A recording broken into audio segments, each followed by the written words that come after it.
Amor a primera sonda, podcast del Grupo de Trabajo de Ecografía Clínica de la SEMI.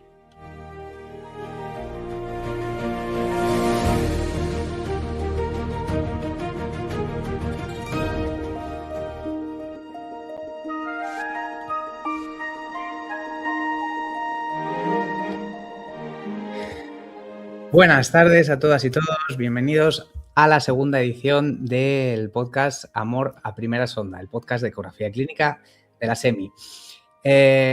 No sé si recordáis, el mes pasado estuvimos con el doctor Javier Teigel hablando de ecografía intervencionista. Espero que os gustara la entrega y en esta ocasión pues vamos a cambiar completamente de tercio. Vamos a hablar de ecografía para la evaluación de la función cardíaca. Para ello, contamos con una entrevistadora de lujo, que es Marta Ingelmo, residente de segundo año de Medicina Interna del Hospital de Cruces. Bienvenida, Marta. Muy buenas. Y pues para hablar de este tema de manera más específica, la experta en el asunto que hemos invitado y que estamos muy contentos de contar con ella, muy agradecidos, es la doctora Marta Torres Arrese, que es médico de urgencias en el Hospital Universitario Infanta Cristina de Parla. Bienvenida, Marta. Gracias a vosotros por la invitación. Bueno, pues sin más, dejo que comencéis la entrevista, chicas. Eso es. Bueno, Marta, lo primero de todo, muchas gracias por estar aquí con nosotros. Y nada, para empezar, pues nos gustaría saber un poco, antes de entrar en detalles, quién eres tú, a qué te dedicas y así un poco en general, cuál es el uso que haces de la ecografía en tu día a día. Bueno, pues yo me llamo Marta Torres, me formé como internista en el 12 de octubre, donde ya de residente empecé a aprender en aquella época por mi cuenta, porque había poca gente todavía había muy pocas unidades de ecografía. Y desde residente pues apliqué en el día a día la ecografía y en urgencias también. Luego me he dedicado a la urgencia porque es lo que me gusta y he trabajado de médico de urgencias tanto en el 12 de octubre como en el Hospital Universitario Fundación de Alcorcón y hace unos meses ya pues estuve en el Hospital Universitario Infanta Cristina. Pues gracias a que conocí a Gonzalo en una rotación que me hice yo ya de adjunta a raíz de un experto universitario, al doctor Gonzalo García de Casasola, pues luego fui a montar la unidad de ecografía de Alcorcón, donde hemos hecho muchísima docencia de residentes, de adjuntos y ahora pues estoy en la unidad de ecografía de Parla. Muy bien. Y ya has contado un poco que tu interés empezó cuando eras residente, ¿no? Que en ese momento hiciste un poco de autodidacta para formarte, pero ¿cómo ha ido avanzando tu formación? ¿Qué métodos has utilizado? Si tienes alguna formación más específica. Pues la verdad es que sí, la verdad es que cuando cogí el ecógrafo tuve la suerte de que la Complutense puso el ecógrafo de formación en mi planta del 12 de octubre y eso fue una gran suerte. Y me acuerdo del primer momento en que puse la sonda en un paciente que fue un bazo que no había yo palpado, me refiero que era el típico chico obeso que venía con fiebre ya de larga evolución y yo ese bazo no lo había palpado, puse el ecógrafo y dije, pues sin saber, ya veo este bazo que está gigante, pues sabiendo seguro que le doy más uso, ¿no? Entonces fui formándome por mi cuenta y finalmente hice un experto universitario pues y ya hice una rotación reglada, pero es verdad que la formación tanto por mi cuenta como en mi rotación externa que elegí formarme en un laboratorio de ecocardiografía, pues eso me ha dado pues mucho recorrido. Y finalmente ya decidí hacer la tesis de este tema de la ecografía de congestión, sobre todo derecha, aunque también hacíamos pulmón, y me he terminado un poco de formar en esta valoración, sobre todo de la insuficiencia cardíaca. Muy bien, bueno, un poquito con todo esto que nos cuentas, para entrar un poco más en materia de lo que veníamos a hablar hoy, con respecto al estudio que tienes publicado sobre el tema pues, de la pulsatibilidad de la vena femoral para el estudio de la insuficiencia cardíaca, queríamos saber un poco cómo surge esta idea, de dónde nace, si con todas las cosas que existían nace pues, de la necesidad de buscar una cosa más simple, si es por dificultades que se encontraban con otras técnicas que había antiguamente, un poquito de dónde surge toda la idea de este estudio. Pues cuando me puse a revisar el tema para la tesis, la verdad es que hay muchas ventanas que se acercan a la congestión derecha, pero como que la femoral estaba olvidada. Había algún estudio hace muchos años en personas sanas, en laboratorios también de ecografía, donde se parecía que había cierta correlación, pero luego cada uno estudiaba el parámetro que quería, unos estudiaban la pulsatividad, otros el flujo reverso, nadie en paciente con patología, sino series de casos muy cortas, y un poco este estudio nace de la necesidad de explorar esta ventana, porque pese a que probablemente el estudio más estructurado que se hizo fue en pacientes con TEP, hace relativamente poco en pacientes con insuficiencia cardíaca nadie se había puesto a hacer una serie tan larga como la que conseguimos hacer nosotros, por decirlo así. Si puedes explicar un poquito para la gente que no os haya leído, que no sepa cuál es este estudio, cómo hicisteis la selección de pacientes, cuál fue la metodología que se utilizó un poco para clasificarlo y demás. Si nos puedes contar así en un breve resumen cómo fue esto. Cogimos unos 75 pacientes que tenían insuficiencia cardíaca aguda y un poco para hacer un poco de garantías, aunque seguro que hay gente que dice que no, pero cogimos que tuvieran ProBNPs de más de 500, era uno de los criterios de inclusión. A estos pacientes les hacíamos una ecografía multiórgano y que incluía un ecocardio completo con medidas del ventrículo derecho, con TAPSE, con medición de la presión sistólica de la arteria pulmonar y el cálculo de la probabilidad de hipertensión pulmonar. Y luego les hacíamos la valoración de la vena femoral común. Como no había mucha evidencia de los estudios previos sobre qué parámetro era mejor, si la pulsatilidad o el flujo retrógrado, o si con la inspiración el que volviera a disminuir el flujo de la vena femoral, que es lo habitual, igual que hay una colapsabilidad en la vena cava inferior, también disminuye el flujo en la vena femoral común. ¿Vale? Pues analizamos estos tres parámetros y vimos que lo más fácil y lo que más rendimiento parecía tener era la existencia de pulsatilidad. El hecho que hubiera flujo retrógrado pues era como más específico, pero al final aportaba más complejidad y disminuía bastante la sensibilidad. Y por eso nos quedamos con los hallazgos de la pulsatilidad. Vale, muy bien. Pues un poquito la siguiente pregunta, que realmente ya nos la has respondido ahora, era qué parámetros son los que medíais en el estudio, ¿no? Entonces, hablando un poco de esa pulsatividad y del flujo retrógrado. Ya pues nos has contado que lo que mejor resultados obtuvo es la pulsatividad, entonces podemos pasar un poco a la parte más técnica, ¿no? ¿Cómo debemos, si queremos hacer eso, colocar al paciente y cómo configuramos el ecógrafo para obtener esas mediciones? Pues a ver, lo importante es que el paciente debe estar totalmente tumbado, ¿vale? Porque es verdad que el hecho de estar incorporado puede afectar a los flujos. Y vamos a primero a coger el típico corte en la vena femoral común y lo primero que haremos será un despistaje de si hay una trombosis venosa proximal.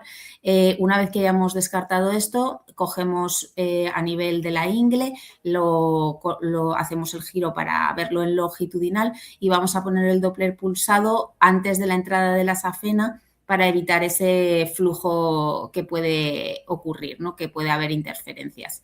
Luego, cuando ya tenemos esto, vamos a calibrar la escala a más 20, menos 20 y lo que nos vamos a fijar, si el paciente tiene un flujo normal, será un flujo continuo que cuando respire desaparece. Prácticamente incluso desaparece del todo.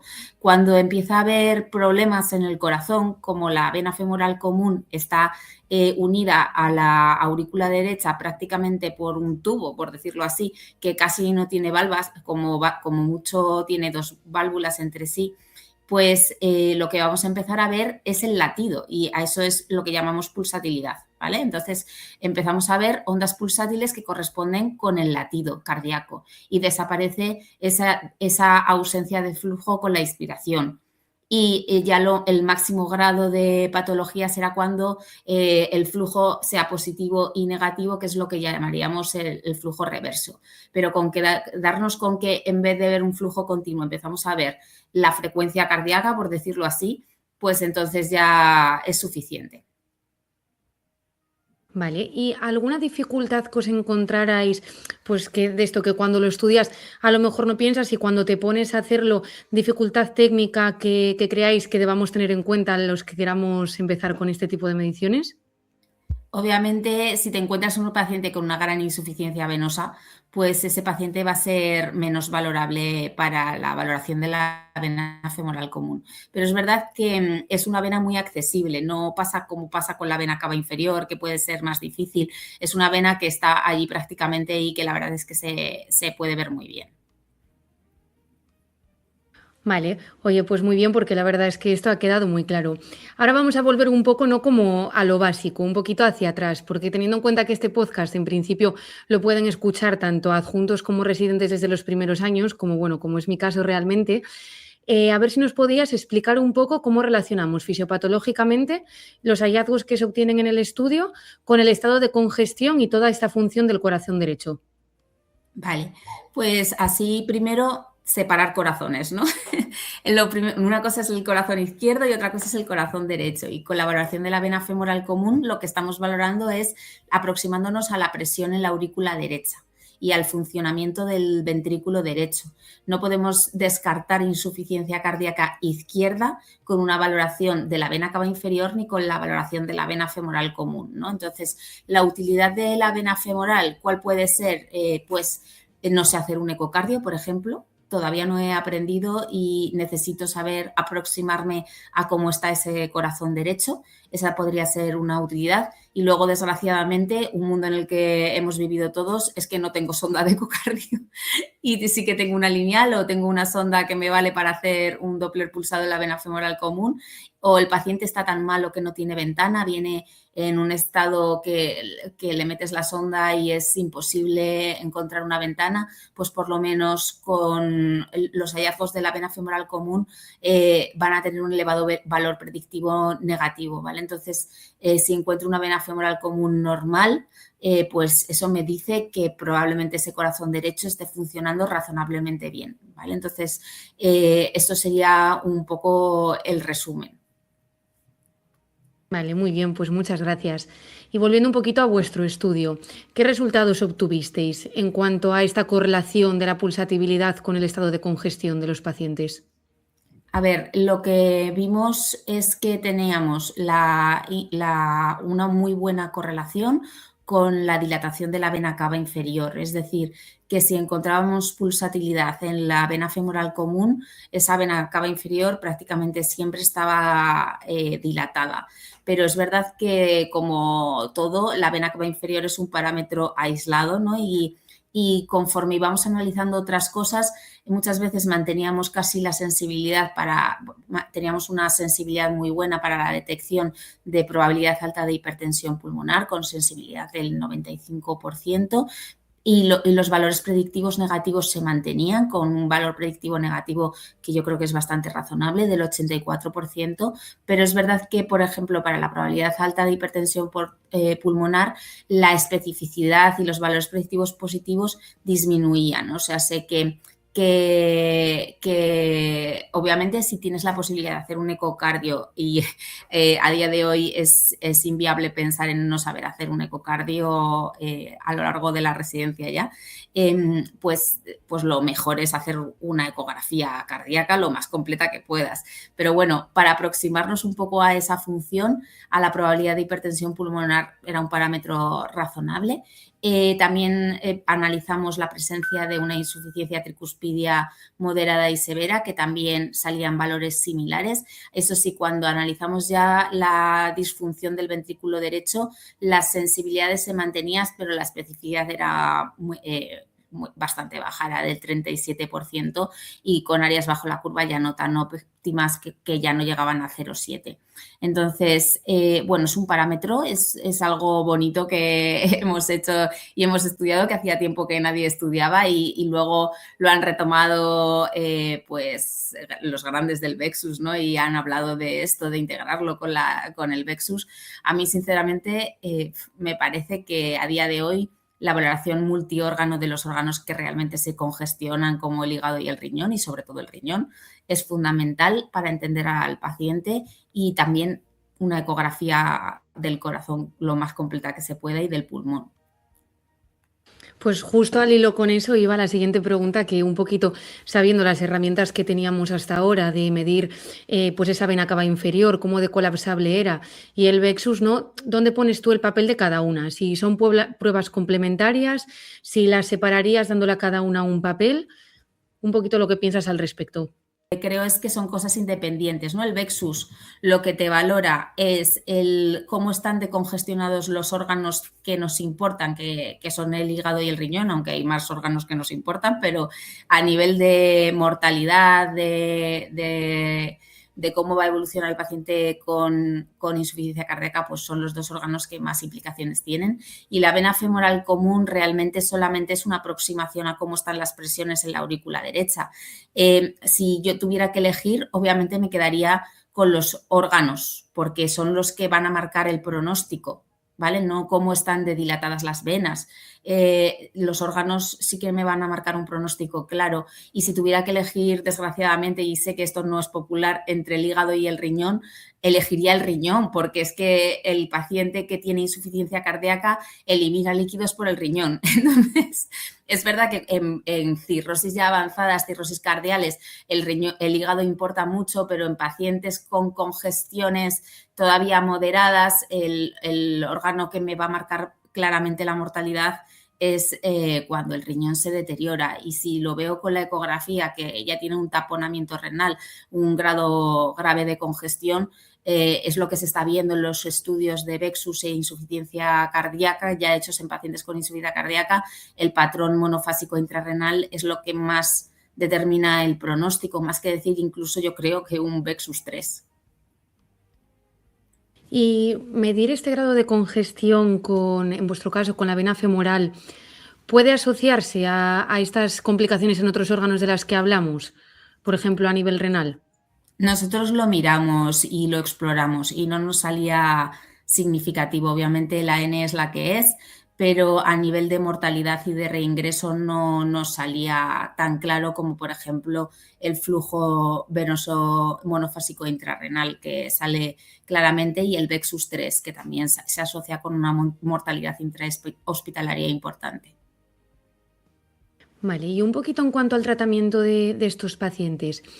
¿Piensas que tiene sentido monitorizar un poco la evolución, ¿no? Los cambios en esta vena femoral de cara a ver cuál está siendo la respuesta al tratamiento y ajustar pues, a lo mejor la dosis de diurético que le das al paciente y demás? A nivel de respuesta a diurético, hay estudios obviamente con la vena cava inferior, hay estudios con el Vexus que se ve que lo que más dinámico es la porta. Tampoco hay nada que haya demostrado que esto vaya a mejorar el pronóstico.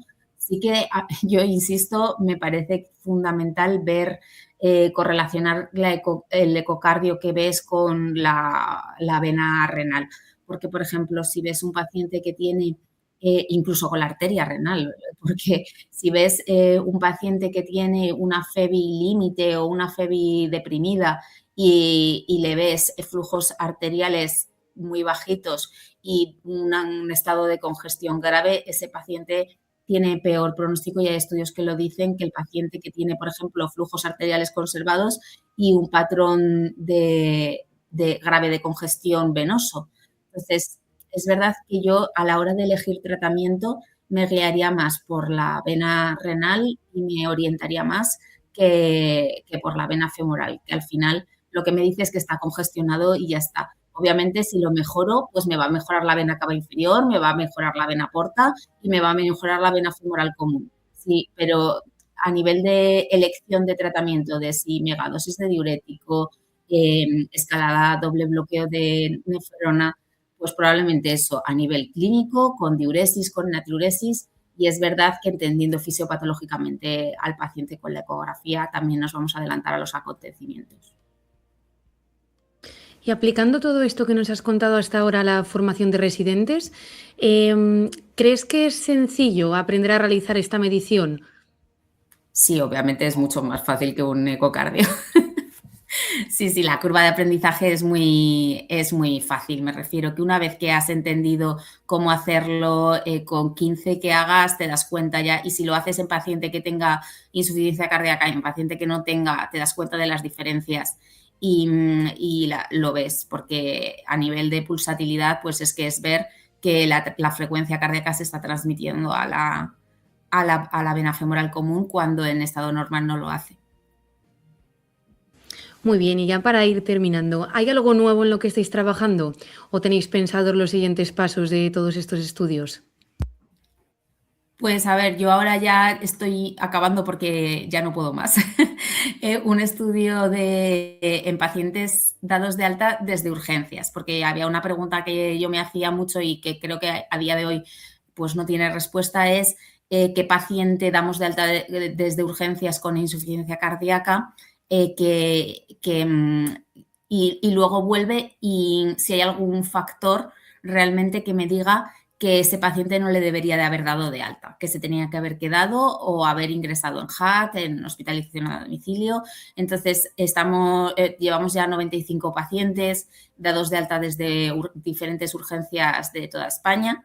Y lo que nos está saliendo es que a nivel de reingreso, que no estamos hablando de mortalidad, que para eso pues pacientes dados de alta necesitaríamos una N mucho más alta, a nivel de reingreso con 95 pacientes lo que nos está saliendo es que claramente el paciente que vuelve es el paciente que se va con líneas B, con más de 5 campos de líneas B. Allí sí que hay una clara significación y una correlación con el reingreso precoz de a 30 días. No nos está saliendo tan claro con el VEXUS-3 ni con la vena cava inferior, aunque sí que hay correlación, y tiene sentido porque el paciente que vuelve es el paciente que se ahoga, y el paciente que se ahoga es el paciente que tiene líneas B. El paciente que tiene edemas pues le da tiempo a ir a su médico de familia u otros circuitos más extrahospitalarios, ¿no?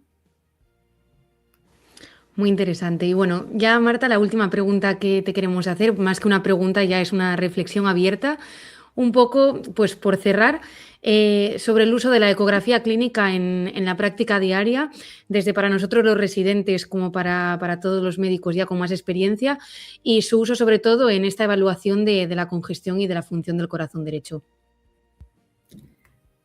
Pues a ver, es fundamental, la verdad. Yo creo que no se puede tratar un paciente con insuficiencia cardíaca sin entender al paciente. El hecho de tener un ecocardio reciente no te hace saber si ha cambiado, no cuesta nada una vez que has aprendido poner el ecógrafo y ver. Y luego entender cómo es la congestión, si es más izquierda, si es derecha, si tiene fallo retrógrado solo, si tiene fallo anterógrado. Eso yo creo que te ayuda mucho a elegir el tipo de terapia. Ese paciente que te viene hipotenso pero congestionado, que tienes miedo a ponerle seguril, te quedas tranquilo cuando ves la congestión y dices, no, es que y tienes una función aceptable del corazón izquierdo, y dices, es que cuando le mejore la congestión derecha, la tensión va a mejorar, ¿no? Entonces, al verlo, yo creo que la confianza del médico mejora, y luego la posibilidad de repetirlo las veces que sea necesario para comprobar si realmente has atinado y las cosas van mejor, o si te has confundido, porque todo el mundo tiene derecho a confundirse alguna vez. Así que yo la verdad es que a todo el que esté aprendiendo le animo a aprender ecografía multiórgano y a no tener miedo a la valoración del riñón, que yo creo que todo el mundo al principio como le teme, pero una vez que has hecho como 15 valoraciones de las venas intrarrenales, lo ves que no es tan difícil, la verdad, salvo que el paciente esté en diálisis, que allí habrá que hacer un score alternativo. Muy bien, Marta, pues la verdad es que muchísimas gracias, porque ha sido realmente interesante escucharte contestar todas nuestras preguntas. Gracias a vosotros. Muchísimas gracias a las dos. Yo estoy aquí como espectador y la verdad que he aprendido muchísimo. Repaso fisiopatológico que nos ha dado. Yo creo que después de esta sesión, si alguien se queda sin ganas de aprender sobre este tema, es porque no le gusta la ecografía directamente. Porque, vamos, muchísimas gracias, Marta. Muchísimas gracias también, Marta Ingelmo, por la entrevista, que yo creo que la has hecho estupendamente. Y nada, Marta, pues estaremos pendientes de los siguientes estudios. te volveremos a contactar casi seguro, pues para a ver si en un futuro hacemos alguna píldora, algo más específico, más técnico sobre todas estas cosas que nos has explicado. Y nada más, si quieres para despedirte unas últimas palabras, nosotros muy agradecidos. Pues nada, muchas gracias por invitarme y yo encantada de volver a participar y animar a todo el mundo que tenga un poquito de miedo a la ecografía, a coger el ecógrafo y no esperar a que le digan como me tuvieron que decir a mí, que a ti no te puedo enseñar nada, ya lo sabes todo. Hay que perder el miedo y hacerlo para comprenderlo y al final es otro pilar de la exploración más. Es nuestro quinto pilar. Y tenemos que hacerlo para entenderlo. Si no lo haces, no lo sabes. Pues nada, muchísimas gracias y esperemos vernos pronto de nuevo. Eso es, gracias. Adiós.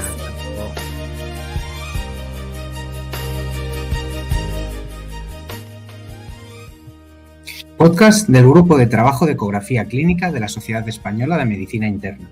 Los contenidos del podcast son aportaciones intelectuales de los profesionales invitados y en ningún momento posicionamiento u opinión de la Sociedad Española de Medicina Interna. Agradecimiento especial a J. Bilbao por la elaboración y generosa donación de los contenidos musicales.